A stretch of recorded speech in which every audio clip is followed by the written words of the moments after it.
composto da un abitino monospalla, vedete la scollatura, realizzato in un cotone bouclé che ha la particolarità di avere questi batuffolini bianchi che lo rendono simile a un tessuto jeans.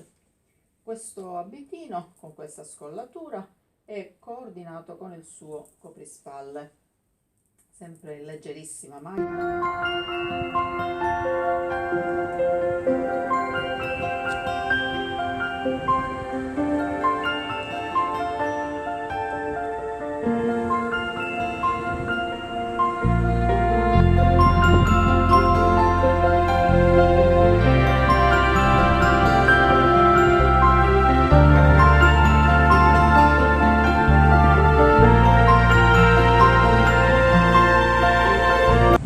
Bordura uncinetto.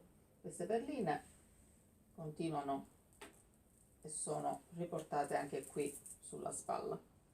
Abitino che è corredato da una sua cintura realizzata uncinetto, formata da questi anelloni con lo stesso filato.